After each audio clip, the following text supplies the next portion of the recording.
ఓం నమః శివాయ శ్రీమాత్రే నమః. మిత్రులకి శ్రీభిలాషులకి అలాగే నన్ను ఎంతగా ఆదరిస్తున్న యూట్యూబ్ ప్రేక్షకులందరికీ కూడా పేరు పేరు ధన్యవాదాలు.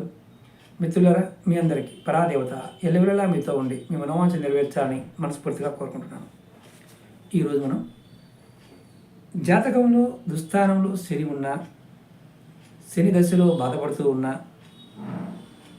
దశ అంతర్దశల్లో శని ఉండడం వల్ల ఇబ్బంది పడుతూ ఉన్నా, అంటే దుష్ఫలితాలు మీరు అనుభవిస్తూ ఉన్నా, అలాగే జనాలతో మోసపోతూ ఉన్నా, దొంగల వలన వస్తువులు పోగొట్టుకుంటూ ఉన్నా, అప్పులు అధికంగా అవుతూ ఉన్నా ఖచ్చితంగా ఈ పరిహారాన్ని ప్రయత్నించండి. ఇది ఆడవారైనా మగవారైనా చేయవచ్చు.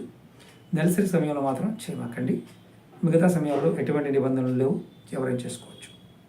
ఏం చేయాలంటే, మర్రి చెట్టు దగ్గర మీరు గేదె పేడతో ఒక చిన్న ముద్ద చేసి అక్కడ పెట్టి, దానిపైన పసుపు కుంకుమతో అలంకరించి, అలాగే పువ్వులు కూడా పెట్టండి.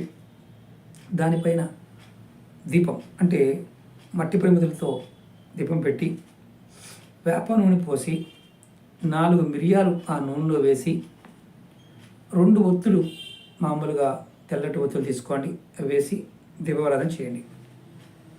అలాగే నైవేద్యంగా నువ్వులతో చేసిన పిండి వంటలు ఏదైనా సరే నివేదనగా పెట్టవచ్చు.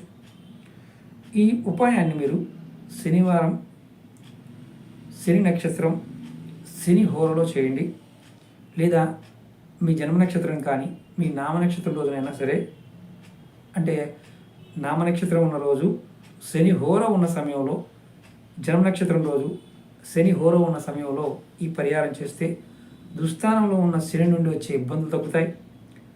శని దశ వల్ల వచ్చే జాతకుడు పడుతున్న ఇబ్బందులు తగ్గుతాయి. మీరు మోసపోవటం, మోసగాల చేతిలో పడి మోసపోవడం తగ్గుతుంది. దొంగల నుంచి భయం తొలుగుతుంది. అలాగే రుణాల నుండి కూడా మీరు విముక్తులవుతారు. ప్రయత్నం చేయండి, ఫలితాన్ని పొందండి. అలాగే మీకు ఈ వీడియో నచ్చినట్లయితే లైక్ చేయండి, ఛానల్ని సబ్స్క్రైబ్ చేసుకోండి, పక్కనే ఉన్న గంట సింబల్ని యాక్టివేట్ చేసుకొని 10 మంది మిత్రులకి షేర్ చేయండి. ఓం నమః శివాయ శ్రీమాత్రే నమః.